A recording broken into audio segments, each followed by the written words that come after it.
राधे राधे। माई में चैनल में आपका स्वागत है। आज की इस वीडियो में हम सीखेंगे पर्टिकुलर इंटीग्रल और इसका वो केस सीखेंगे जब राइट साइड फंक्शन है हमारा x to the power m, है ना। यानी कि डिफरेंशियल इक्वेशन ऐसी है F D Y equal to X to the power m, जहाँ m क्या है नेचुरल नंबर। यानी कि हमारे पास टर्म्स कैसी वाली होंगी यहाँ पे राइट साइड में, x हो सकता है, x स्क्वायर होगा, x क्यूब, x की पावर 4, इस तरह की कोई टर्म्स होंगी x की पॉजिटिव पावर वाली, है ना। तो हम इस रूल को सीखेंगे कि पी कैसे फाइंड करते हैं।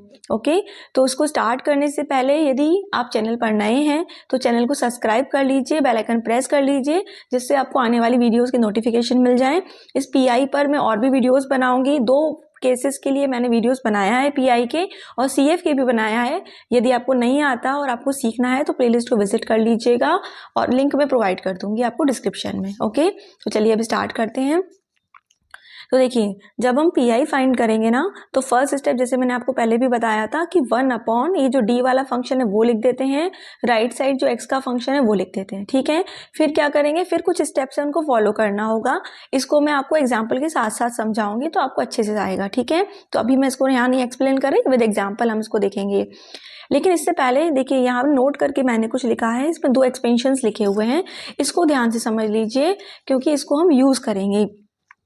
इस एक्सपेंशन में क्या है, देखिए 1 माइनस एक्स की पावर -1 है इस नीचे वाले में, ऊपर वाले में 1 प्लस एक्स की पावर -1 होल पावर -1 है दोनों में, और अंदर साइन का चेंज है। तो यहाँ क्या हो रहा है, यहाँ पे 1 यानी एक्स की पावर 0, फिर एक्स की पावर 1, एक्स की पावर 2, एक्स की पावर 3, एक्स की पावर 4, ऐसे ही यहाँ पे है ना। तो टर्म्स तो सेम है, डिफरेंस क्या है, साइन का। इसमें साइन ऑल्टरनेटिव है, इसमें साइन प्लस का है। तो कैसे ध्यान रखें, कई बार कंफ्यूजन हो जाता है हमें कि हमने क्या याद किया था, क्या था वो, जब हम एग्जाम में करते हैं। तो मैं आपको एक चीज़ बता दूं जिससे आप कभी भी नहीं भूलेंगे। आप ऐसे याद रखिएगा कि माइनस माइनस क्या होता है, प्लस, तो यानी कि सारे प्लस के हो गए। ठीक है, प्लस माइनस क्या होता है, माइनस, तो उसमें साइन ऑल्टरनेटिव आएगा। बस इतनी सी बात ध्यान रखनी है आपको, फिर आप एक्सपेंशन को लिख लेंगे। ठीक है, तो चलिए अब हम एग्जाम्पल को देखते हैं। पहला एग्जाम्पल हमें ये दिया हुआ है ना, तो सिर्फ अभी हम पीआई पे फोकस करेंगे, सीएफ तो आप फाइंड कर लेंगे जैसा कि हमने पहले सीखा भी था, तो उसके अकॉर्डिंग आप कर लीजिएगा। मैं पीआई पे फोकस करूँगी इधर। तो अब देखिए, पीआई के लिए जैसे मैंने आपको बताया अभी स्टार्टिंग में कि 1 जो डी वाला फंक्शन है उसको एज इट इज लिख दो, और इधर वाली जो फंक्शन है एक्स का उसको लिख दो। अब आप इसमें सोच सकते हैं कि एक एक्स स्क्वायर है, ये इसमें एक्स आ गया, इसमें तो नहीं है एक्स, पर एक्स की पावर 0 है ना। और इस कांस्टेंट वाले को हम ई की पावर 0 एक्स से भी करते थे पहले, लेकिन अभी क्योंकि हम एक्स की पावर एम का रूल लगा रहे हैं तो हम वो भी इसमें लगा सकते हैं। ठीक है, अच्छा, दूसरी बात आपके दिमाग में ये भी आ सकता है कि P1 P2 P3 3 पार्ट्स में डिवाइड करके तो नहीं करेंगे, नहीं। जैसे पहले 2 तरह के फंक्शन होते थे ना, तो मैं आपको डिवाइड करके करवाती थी, पर तीनों ये एक ही टाइप के हैं ना, एक्स की पावर m वाले, तो इसको हम साथ साथ इकट्ठा लेके कर सकते हैं, है ना। अलग अलग करने की जरूरत नहीं है, करना चाहें तो कर सकते हैं, बट उससे क्या होगा, आपको टाइम ज़्यादा लगेगा। मैं इसको साथ साथ ही करवाऊंगी। ओके, अच्छा, तो ये स्टेप तो आपने लिख लिया। इसके बाद नेक्स्ट स्टेप क्या है, तो देखिए यहाँ पहले मैंने लिखवाया है कि arrange the terms of F D in increasing power of D. ठीक है, डी की जो इंक्रीजिंग पावर है उसके अकॉर्डिंग इसको अरेंज करो। तो कैसे अरेंज किया हमने इसको लिखा 4 + 5d + d²। यहाँ डी की पावर 0 है, यहाँ डी की पावर 1 है, फिर यहाँ डी की पावर 2 है। ठीक है, पहला स्टेप हो गया। नेक्स्ट स्टेप क्या कह रहा है, ये make the first term 1 by taking out the lowest degree term. तो लोएस्ट डिग्री टर्म ऑब्वियसली वही होगी जो स्टार्टिंग में लिखी है, फर्स्ट प्लेस पे लिखी है। तो क्या करें, इसको बाहर कॉमन लेके यहाँ पे 1 बनाओ। Make the first term 1, first term क्या बनानी है, 1 बनानी है। कैसे, कॉमन लेके। ठीक है, तो ऐसा नहीं कि 4 का ब्रेक कर दो 1 + 3 में, वो नहीं करना है, कॉमन लेना है हमें। ठीक है, तो 4 को बाहर लिया हमने, तो क्या हो गया, यहाँ 1 आ गया, इसके नीचे 4 चला जाएगा तो 5/4 हो गया, इसके नीचे भी 4 गया तो d²/4 हो गया। ठीक है, इस तरह से लिख लिया। फिर नेक्स्ट टर्म क्या है, express it in the form of 1 + 5d whole power -1 और 1 - 5d होल पावर -1, यानी कि 1 + समथिंग या 1 - समथिंग आएगा इन टर्म्स ऑफ d। तो कैसे करेंगे, देखो, अब 1 प्लस, अब ये d का फंक्शन ये आया था ना हमारे पास, हमने इसको ब्रैकेट में लिख दिया, तो ये d का फंक्शन तो आ गया। होल पावर -1 कैसे आएगा, इस पूरे का हम ऊपर ले गए तो ये आ गया। तो हमें क्या मिल गया, 1 + एक d का फंक्शन मिला यहाँ पे, और होल पावर में -1 आ गया। ठीक है, ये हो गया हमारा स्टेप 3। फिर स्टेप 4 ने क्या कहा कि एक्सपेंड करो इसको, जो भी आया ना 1 + 5d समथिंग और होल पावर -1 या प्लस वाला या माइनस वाला जो भी हमें मिला, उसको क्या करो, एक्सपेंड करो। कैसे एक्सपेंड करेंगे, जो मैंने आपको फॉर्मूले बताए। तो यहाँ देखिए क्या है, ये क्या है, 1 प्लस समथिंग होल पावर -1 है ना, तो हम कौन सा फॉर्मूला लगाएंगे, ये वाला 1 प्लस एक्स होल पावर -1। इसने क्या कहा था, 1 लिखो, माइनस साइन को मतलब ऑल्टरनेटिव लगाओ, फिर 1 माइनस एक्स एक्स स्क्वायर, ये सारी टर्म्स लिखो। एक्स क्या था, जो यहाँ लिखा है, तो जब उसको हम यहाँ अप्लाई करेंगे तो x की जगह पे हमारे पास ये पूरी टर्म है, ठीक है।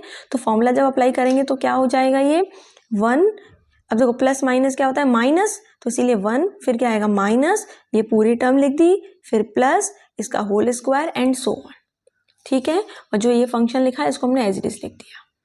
ओके, यहाँ तक हो गया। अब देखिए आगे क्या करना है। अब देखो ध्यान से समझिएगा, यहाँ पे 1/4 तो हमारा एज इट इज रहा। अब हमने क्या किया, ये देखिए ये होल ब्रैकेट है और बाहर आपके पास ये वाली टर्म लिखी है ना, x वाला जो फंक्शन है, तो क्या होगा 1 में इसका मल्टीप्लाई, इस पूरे का 1 में मल्टीप्लाई हो जाएगा, तो एज इट इज ये टर्म आ जाएगी हमारे पास, ठीक है। अच्छा, फिर इसके बाद मैंने क्या किया, एक एक टर्म को इस पर ऑपरेट किया। तो यहाँ पे लिखा है -5/4, तो मैंने लिखा -5/4, फिर लिखा है d, तो d इस पर ऑपरेट होगा, तो d का मतलब होता है डिफ्रेंसिएशन, ठीक है। तो d जब इसका करेंगे, यानी कि इसका डिफ्रेंसिएशन जब करेंगे तो क्या मिलेगा, 2x + 7, ओके। अब इसके बाद क्या लिखा, -1/4, तो -1/4 लिखा, फिर क्या बचेगा, d², है ना। तो d² मतलब इसको 2 बार डिफरेंशिएट करो, तो एक बार डिफरेंशिएट करके तो ये आया था, जब इसी को दोबारा करेंगे तो क्या आ जाएगा, 2, ठीक है। यानी कि इसका 2 बार डिफरेंशिएशन करने पे हमें क्या मिल रहा है, 2, ओके। फिर इसके बाद आगे चले हम, तो इसके बाद आगे देखो, यहाँ पे अभी मैंने इसको एक्सपेंड किया, ये होल स्क्वायर लिखा है ना यहाँ पे, तो जब हम इसको होल स्क्वायर को एक्सपेंड करेंगे तो क्या आएगा, फर्स्ट इस वाली टर्म का स्क्वायर आएगा, 5/4 d का स्क्वायर क्या होता है, 25/16 d², है ना, ये आएगा। और क्या आएगा, जब इसका स्क्वायर करेंगे तो क्या हो जाएगा, d की पावर 4, है ना। d की पावर 4 अगर आएगी तो उसका मतलब क्या होगा, इसका हमें 4 टाइम डिफरेंशिएशन करना पड़ेगा, है ना, लेकिन वो क्या हो जाएगा, 0, तो मैंने उसको नहीं लिखा, ठीक है। मैं आपको एक बार यहाँ करके भी दिखा देती हूँ। जैसे आपके पास लिखा है 5/4 d + d²/4 होल, ये टर्म लिखी है ना, अगर मैंने सपोज इसको एक्सपेंड किया तो क्या मिलेगा मुझे, इसका पहली टर्म का स्क्वायर यानी कि 25/16 d², ये मिलेगा। फिर इसके बाद क्या आएगा, इसका स्क्वायर करेंगे, प्लस इसका स्क्वायर किया तो d की पावर 4/16, फिर 2ab की टर्म आएगी, तो 2ab मतलब 2 × 5 d/4 × d²/4, यही तो आएगा, ठीक है। अच्छा, जब हमारे पास ये हमें मिला तो अब देखिए ये d² वाली टर्म को तो मैंने लिखा है 25/16 d², इसको नहीं लिखा, क्यों नहीं लिखा, क्योंकि d की पावर 4 जब हम इस पे ऑपरेट करेंगे, मतलब इसका जब 4 बार डिफरेंशिएशन निकालेंगे तो क्या आएगा, 0, है ना। इसमें x² की टर्म है ना, पहली बार जब डिफरेंशिएट किया तो हमें मिला 2x + 7, दोबारा डिफरेंशिएट किया तो 2, अब तीसरी बार करेंगे तो क्या आएगा, 0, चौथी बार करेंगे तो क्या आएगा, 0, यानी कि जब यह x² है तो इसका डिफरेंशिएशन सिर्फ हमें नॉन जीरो वैल्यू 2 तक ही मिलेगी, और उससे ज़्यादा हम जितनी बार भी डिफरेंशिएशन करें हमें क्या मिलेगा, 0, है ना। तो इसीलिए ये वाले टर्म को हम निगलेक्ट कर सकते हैं, इग्नोर कर सकते हैं, इसको भी हम इग्नोर कर सकते हैं, ठीक है, क्योंकि यहाँ पे क्या हो जा रहा है, d³, तो सिर्फ इस वाले टर्म को ही हमने यहाँ रहने दिया है, ओके। और बाहर जो ये वाला फंक्शन था इसको अंदर लेगा इसके संग, तो ये आ गया, ठीक है। तो एक बार मैं इस स्टेप को फिर से रिपीट कर दूं, तो क्या हुआ, 1 में तो मल्टीप्लाई हो गया, एज इट इज आ गया, -5/4 d, यानी कि इसको डिफरेंशिएट करके ये वाली टर्म आ गई, फिर -1/4 लिखा, d² यानी कि दोबारा डिफरेंशिएट किया तो 2 मिला था हमें, यहाँ लिखा, फिर इसको एक्सपेंड किया तो इसमें से वो हमने टर्म ली जो नॉन जीरो वैल्यू देगी, बाकी सबको हटा दिया, ठीक है। इसलिए आप देख रहे हैं मैंने इसके आगे की भी और कोई टर्म ले ली है, क्योंकि जब इसके होल क्यूब की टर्म लेंगे तो होल क्यूब का मतलब क्या होगा, थर्ड ऑर्डर डेरिवेटिव, या उससे भी बड़ी टर्म मिलेंगी तो वो तो और वो भी देंगी इसका 0 डेरिवेटिव, तो हमने नहीं लिखा। हमें सिर्फ उतनी टर्म्स लिखनी है जो हमारे काम की है, हमारे काम की है मतलब जिससे कोई नॉन जीरो वैल्यू मिलेगी, ओके। तो जब इसको एक्सपेंड किया तो हमने सिर्फ ये वाली टर्म लिखी, बाकी ये जो 2 बड़ी हायर ऑर्डर की टर्म आ रही थी इनको हमने इग्नोर कर दिया, ठीक है, ये आया। तो नेक्स्ट स्टेप में क्या किया, अब इसको एज इट इज उतारा, इसमें मल्टीप्लाई किया मैंने, 5 × 2 = 10, तो माइनस का 10/4x हो गया, इसमें मल्टीप्लाई किया तो -35/4 हो गया, ये माइनस का 1/2 हो गया, 25/16 एज इट इज आ गया, इसका d² यानी कि इसका 2 बार डिफरेंशिएशन हमें क्या देगा, वैल्यू 2, जैसे यहाँ लिखी थी ऊपर हमने, ठीक है। अब इसको और सिंप्लीफाई करना है तो क्या किया मैंने, सिमिलर टर्म्स को साथ में रखा। जैसे एक्स स्क्वायर की तो एक ही टर्म थी, ये आ गई। फिर एक्स वाली टर्म थी तो हमने ढूंढ ली एक्स वाली टर्म कौन कौन सी है, इनके कोफिशिएंट को संग कर लेंगे। तो पहले मैंने एक्स लिखा, ब्रैकेट में कोफिशिएंट लिखे तो 7 लिखा। फिर और देखा भाई और कौन सी टर्म एक्स की, ये रही। यहाँ से कोफिशिएंट क्या हो जाएगा, जब हम इसे कैंसिल कर देंगे तो ये 5 और ये 2, तो -5/2। और कोई एक्स की टर्म थी नहीं तो हमने ब्रैकेट क्लोज कर दिया। फिर प्लस, फिर एक ब्रैकेट में कांस्टेंट टर्म रख लिए, ये 9 रखा, -35/4 लिखा, -1/2 लिखा, और ये हो जाएगा 25/8, क्योंकि 16 था ना नीचे तो कैंसिल हो जाएगा 25/8। अब इसको थोड़ा सिंप्लीफाई किया तो ये आ गया, यहाँ से सिंप्लीफाई करके 9/2 आ गया, ये आपका आंसर हो गया। ठीक है, तो ये है, आप इसको ध्यान से करिएगा। आई होप आपको ये क्वेश्चन समझ आया होगा। जब आप इसे खुद करके देखेंगे तो और अच्छे से आ जाएगा। ओके, चलिए अब आगे बढ़ते हैं। अभी मैंने इसमें बहुत सारे क्वेश्चंस लिए हैं।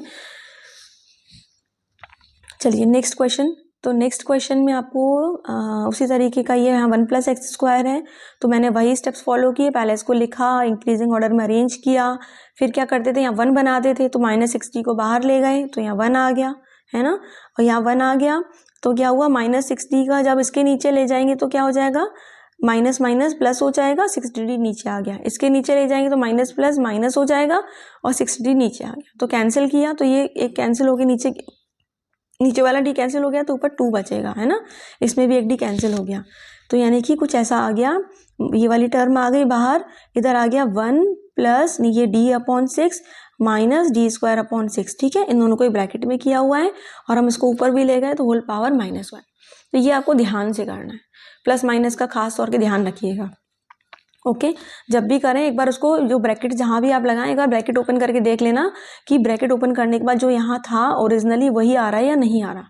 ब्रैकेट ओपन करके इसका मल्टीप्लाई करके जो ओरिजिनल हमें दिया था वो आ रहा है क्या, नहीं आ रहा, इसका मतलब आप कहीं गलती कर रहे हैं। बल्कि यहाँ करने से पहले यहीं कर लीजिएगा जब आप ब्रैकेट लगा रहे हैं। ठीक है, इसको एक बार क्रॉस चेक कर लीजिएगा मल्टीप्लाई करके कि जो हमारे पास ओरिजिनल था वो आ रहा है या नहीं आ रहा। कई बार बच्चे प्लस माइनस की इसमें गलती कर देते हैं, तो आप मत करिएगा। ठीक है, अच्छा अब इसके बाद क्या किया, 1 + x होल पावर -1 वाला ही फॉर्म बन गई है, तो वही फॉर्मूला लगाया जो भी पिछले क्वेश्चन में लगाया था, है ना। तो हमने फॉर्मूला वही लिख लिया, 1 माइनस ये पूरी टर्म, फिर इसका स्क्वायर, ये हो गया।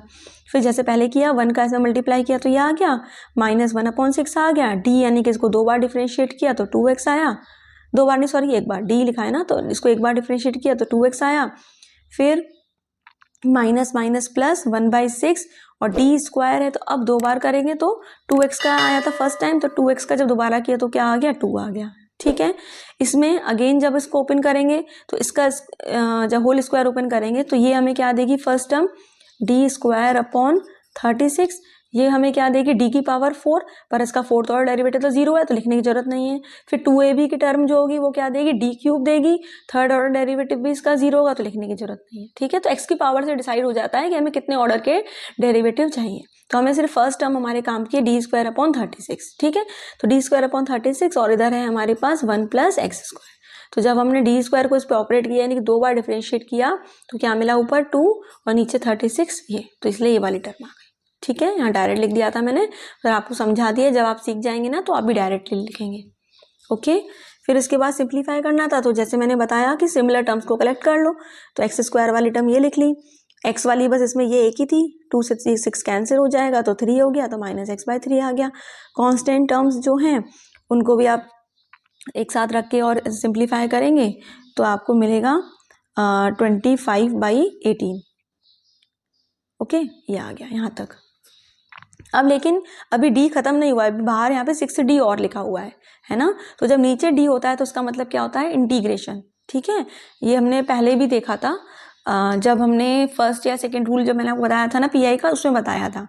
तो जब नीचे d होता है तो इंटीग्रेशन, ऊपर d होता है तो डिफरेंशिएशन। तो जब इसको अब इंटीग्रेट करेंगे तो x² का क्या होगा, x³ / 3, x का क्या होता है x²/2, तो x² आ गया, बाय 2 से 2 3 जा 6 हो गया, इसमें एक x आ जाएगा। ठीक है, तो ये आ गया। तो इस क्वेश्चन में भी आपने बस नया ये सीखा कि ये d³ वाली क्वेश्चन थी और यहाँ पे d बाहर रह गया, है ना। बाकी तो ऑलमोस्ट वैसा ही था ये, तो हमें यहाँ पे इंटीग्रेट करना पड़ गया। ओके, चलिए अब नेक्स्ट क्वेश्चन की तरफ मूव करते हैं। अब इस क्वेश्चन में थोड़ा सा आप एक अलग चीज़ सीखेंगे। देखिए इसमें कहा जा रहा है find the solution of this which vanishes when x equal to 0 tends to a finite limit as x tends to minus infinity and d stands for d by dx। देखो ये इसको हम दो तरीके से कर सकते थे, x की पावर, क्योंकि ये 1 लिखा है ना, तो इसको x की पावर 0 भी लिख सकते हैं, इसको e की पावर 0x भी लिख सकते हैं, है ना। तो इसलिए मैंने अभी यहाँ पे इसको ले लिया है और दोनों से करके दिखाया है। और ये कंडीशन क्या कह रही है अभी इसको बाद में देखते हैं, पहले इसको सॉल्व कर लें। तो सॉल्व करने के लिए, जब सॉल्व कह रहा है, सॉल्यूशन निकालने के लिए कह रहा है, तो CF/PI दोनों निकालते हैं, ठीक है। तो CF इसका बहुत आसान है, ऑक्सिलरी इक्वेशन लिखेंगे, रूट्स आ गए 1 और -1, तो आप जानते हैं कि CF हम ये लिखते हैं, है ना। ये हमने CF की वीडियोज में बहुत सारी प्रैक्टिस की थी। अब PI की बात आ रही है, अगर e की पावर 0x से करें तो जो रूल 1 था PI का उससे हो जाएगा, d की जगह 0 रख दिया, -1 आ गया। लेकिन अगर x की पावर 0 से करते हैं तो फिर क्या करना होता है कि इंक्रीजिंग ऑर्डर में लिखना होता है, यहाँ पे 1 बनाना होता है, तो माइनस कॉमन ले लिया तो 1 आ गया, फिर इसको ऊपर ले गए, होल पावर -1 हो गया, फिर इसको एक्सपेंड किया तो कुछ ऐसा आएगा। लेकिन ये 1 है तो 1 का डिफरेंशिएशन तो 0 होता है, तो ये सारे टर्म तो 0 वैल्यू देंगी, सिर्फ 1 का मल्टीप्लाई करके ही 1 आएगा, तो -1 आ गया। मैंने आपको दोनों से करके दिखा दिया, बट ये वाला सब सही रहता है, इस मेथड से करना ये ईजी हो जाता है ना। पर मैंने ये मुझे बुक में दिखा था, और ये पिछले उस वाले e की पावर 0x में ये क्वेश्चन कवर नहीं हुआ था, तो फिर अभी इसको मैंने यहाँ पे कवर कर दिया है। तो CF+PI से हमारा y जो है ये आ गया, ठीक है। अच्छा, अब इसमें अब कंडीशन जो दी है उसको यूज़ करना होगा कांस्टेंट्स की वैल्यू निकालने के लिए। तो आपको दिया है y is 0 when x is 0, है ना। तो क्या करें, इसमें y की जगह 0 रख दें और x की जगह भी 0 रख दें, तो क्या हो गया, इधर 0 हो गया, ये e की पावर 0 जो है वो 1 हो जाएगा, तो C1 आ गया, यहाँ से C2 आ गया, ये -1, ठीक है। यहाँ दोनों जगह 0 रखा है e की पावर में, तो e की पावर 0 1 होता है, तो C1 + C2 = 1, तो ये एक इक्वेशन तो ये आ गई, ठीक है। दूसरी कंडीशन हमें क्या दी है, y tends to finite value as x tends to infinity. तो y कह रहा है y की वैल्यू फाइनाइट है जब x इन्फिनिटी की तरफ अप्रोच करे, इन्फिनिटी नहीं, माइनस इन्फिनिटी, ये माइनस है। तो हमने मान लिया y की वैल्यू l है when x tends to minus infinity, ठीक है। तो इस y की जगह हमने क्या लिख दिया, l लिख दिया, इक्वल टू C1 e की पावर -इन्फिनिटी लिख दिया। तो जैसे इसमें दिया है अब e की पावर -x, तो जब इसमें पुट किया हमने तो e की पावर इन्फिनिटी हो गया, जिसको मैंने C2/0 फॉर्म में लिख दिया है, और ये हो गया -1, ओके। अच्छा, अब यहाँ से वैल्यू कैसे आई, अब 0 का सब में मल्टीप्लाई हो जाएगा, तो जब 0 का इसमें भी होगा, इसमें भी होगा, इसमें भी होगा, तो सब 0 हो जाएंगे, सिर्फ क्या बचेगा, C2। तो C2 = क्या आ गया, 0। तो C2 0 आ गया, तो 0 यहाँ रख दिया, तो C1 क्या आ जाएगा, 1। तो C1 C2 की वैल्यू आ गई, तो आपने जब इसमें पुट कर दी y में C1 C2 की वैल्यू, तो हमें क्या मिल जाएगा, y आ गया, y = आ गया e की पावर x -1, ठीक है। तो इस तरह से हमें वैल्यू पता चल गई y की। नेक्स्ट क्वेश्चन स्टार्ट करते हैं। तो नेक्स्ट क्वेश्चन आपको दिया है d³ - 1y = 3x की पावर 4 - 2x³। तो सबसे पहले PI का फर्स्ट स्टेप जैसे लिखते हैं हमने वो लिखा, और इसके बाद जैसे आपको पता है कि हमें इसको इंक्रीजिंग ऑर्डर में अरेंज करके 1 लाना होता है कॉमन लेने के बाद। तो जब इसको इंक्रीजिंग ऑर्डर में लिखा तो क्या आएगा, -1 + d³, ठीक है। तो मैंने यहाँ से माइनस कॉमन ले लिया, तो ये हो गया 1 - d³। तो ये 1 - समथिंग वाली फॉर्म आ गई, इसको ऊपर लेके गए तो 1 - d³ होल पावर -1 हो गया। फिर हमने इसको एक्सपेंड किया, तो माइनस माइनस क्या होता है, प्लस, है ना। तो क्या आएगा, 1 प्लस, एक्सपेंशन में क्या था हमारा, 1 + x² है ना, तो 1 प्लस ये वाली टर्म आ गई, x की जगह d³ प्लस इसका स्क्वायर यानी कि d की पावर है 6 एंड सो ऑन, ठीक है। और फिर बाहर वाली फंक्शन को लिखा, अब हमने ऑपरेट किया इसको, तो इस पूरे का 1 में मल्टीप्लाई किया तो एज इट इज आ गया, d³ यानी इसका 3 टाइम्स डिफरेंशिएशन किया। जब 3 बार आप डिफरेंशिएट करेंगे तो आपको क्या मिल जाएगा, यहाँ से देखो एक बार किया तो क्या हो जाएगा, 4 × 3 = 12 x³ - 6x²। फिर एक बार और करेंगे तो ये क्या देगा, 36x² - 12x। फिर एक बार और करेंगे तो ये देगा 72x - 12, तो ये आ गया 72x - 12, ठीक है। d की पावर 6 इसका 6 बार करेंगे तो क्या आएगा, 0, क्योंकि इसमें तो x की पावर 4 तक ही है ना, आप करके देख लीजिएगा, क्योंकि इसका और आगे करेंगे तो एक बार और मिलेगा, फिर 0 0 मिलेगा, ठीक है। तो इस तरह से हायर ऑर्डर डेरिवेटिव जो होंगे वो 0 वैल्यू देंगे, तो इसीलिए हमने उनको इग्नोर कर दिया, तो हमारे पास ये PI आ गया। चलिए नेक्स्ट क्वेश्चन डिस्कस करते हैं, ये लास्ट क्वेश्चन है इस वीडियो का। तो इसमें आपके पास देखिए x² + x भी है और e की पावर 2x भी है, तो इसमें क्या करेंगे, दोनों के लिए अलग अलग करेंगे, जैसे हम पहले करते थे P1 P2 मान के। तो पहले मैंने x² + x के लिए यहाँ किया हुआ है, ओके। और हमें पता है कि ये रूल थर्ड को उसमें लगाना है और इन टर्म्स को हमें इंक्रीजिंग ऑर्डर में लिखना है डी की पावर के लिए, तो वो मैंने ऑलरेडी यहाँ लिख दिया और उसको नाम यहाँ PI1 दे दिया है ना, आप P1 या जो भी नाम देना चाहें दे दीजिए। फिर जैसा हमें 1 लाना होता है तो डी को हमने यहाँ कॉमन लिया, तो ये वाली टर्म हमें मिल गई और इसके बाद ये 1 प्लस समथिंग वाली फॉर्म आ गई, इसको ऊपर ले गए तो होल पावर -1 आ गया, तो ये कौन सी फॉर्म बन गई 1 प्लस एक्स की पावर -1 वाली है ना, वो फॉर्मूला लगाएंगे तो साइन ऑल्टरनेटिव आ गए हमारे, हमने इसको एक्सपेंशन लिख दिया और बाहर है x² + x, इसको हमने ऑपरेट किया तो जब 1 से किया तो 1 में तो मल्टीप्लाई हो गया, -2 आ गया, d यानी इसको डिफरेंशिएट किया तो 2x + 1 आएगा, फिर माइनस और d² यानी कि दोबारा डिफरेंशिएट करेंगे, तो दोबारा डिफरेंशिएट करेंगे तो एक बार से ये मिला था, दोबारा से क्या मिलेगा 2, तो 2 आ जाएगा।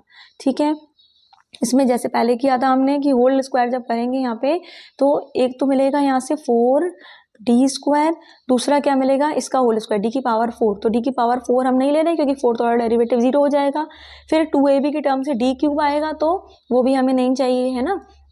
अच्छा, तो सिर्फ क्या बचा 4d², तो 4d² और d² यानी कि इसको 2 बार डिफरेंशिएशन करेंगे तो क्या मिल रहा है 2, तो क्या मिला 4 × 2 यानी कि 8, तो ये यहाँ लिखा हुआ है, फिर इसको सिंप्लीफाई किया तो हमें ये मिल जाएगा। ठीक है, ये आइटम्स आ गई।